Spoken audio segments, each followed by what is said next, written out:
Your achievements not just inspire me, but also so many others to work harder, to be better, and to make a dent wherever we can. So I'm very, very proud to be standing alongside of you.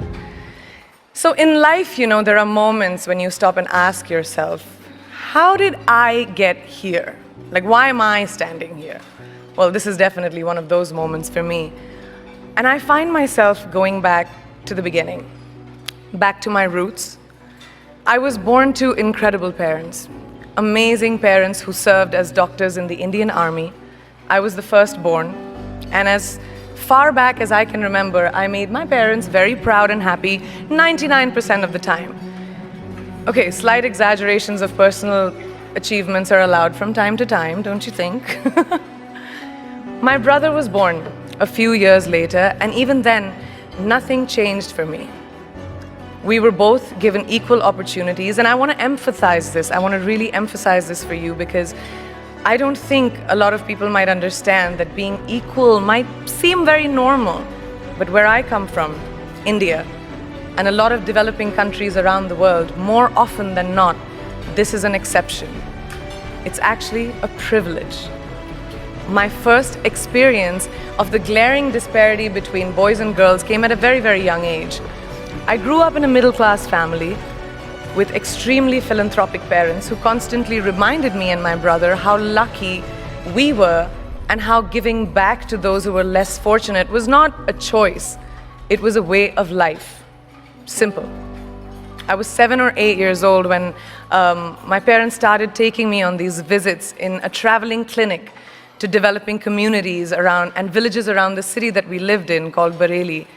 We were packed into this ambulance, and my parents would provide free medical care to people who couldn't afford it.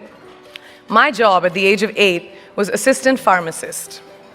So I would count all the medicines, put them in an envelope, and give it out to patients. And I really took my job very seriously, very seriously. But the more I went on these expeditions, the more I began to notice the simplest things that distinguished a boy from a girl, or a man from a woman. For example, girls were pulled out of school when they hit puberty because they were considered ready for marriage and babies. That's 12 and 13, while boys still enjoyed their childhood. Or basic human rights such as healthcare were denied just because they were women. Let's call this whole experience trigger number 1 for me. Fast forward a few years and many, many triggers in between. Like a producer-director, for example, early on in my career, I must have been about 18 or 19, telling me that if I didn't agree to the ridiculous terms or painfully low salary in his movie, that he would just replace me. Because girls are replaceable in the entertainment business. That was a memorable one. Made me decide to make myself irreplaceable. But I think what really moved the needle for me and ultimately led me to create the Priyanka Chopra Foundation for Health and Education, and around the same time partner with UNICEF, was an encounter with my housekeeper's daughter. About 12 years ago, I came home from set early one day, and she was sitting in my library reading a book. And she must have been 8 or 9 years old, and I knew she loved reading. So I asked her, I was like, it's a weekday, why aren't you in school? And she said, oh, I don't go to school anymore. So I went and asked her mother, and I said, why isn't she in school? And her mom said that her family couldn't afford to send her and her brothers to school, so they chose the boys. The reason, she would eventually get married and it would be a waste of money. I was completely blown, and it shook me to my core. Eventually, I decided to cover the cost of her education so that she could continue to learn, because education is a basic human right and a huge necessity, especially today.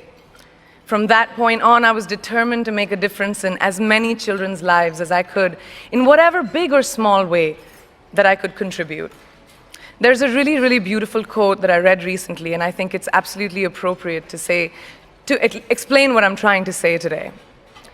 The hand that rocks the cradle, the procreator, the mother of tomorrow, a woman shapes the destiny of civilization. Such is the tragic irony of fate that a beautiful creation such as a girl child is today one of the gravest concerns facing humanity. Girls have the power to change the world.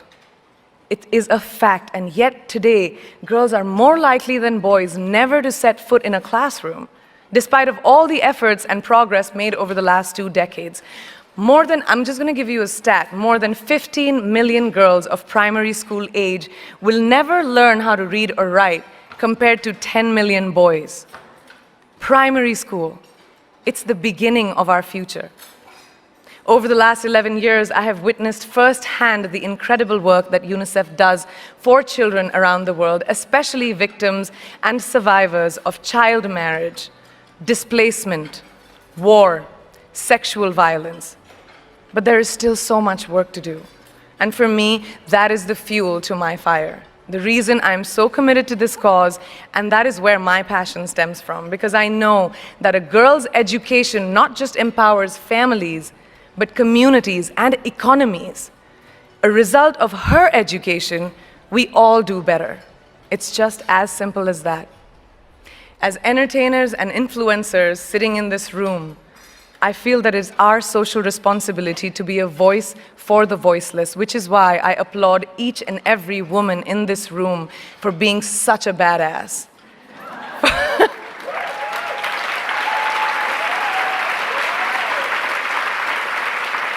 For using your platform and your voice to contribute to change, and for ensuring that there is not even one lost generation as long as we are alive.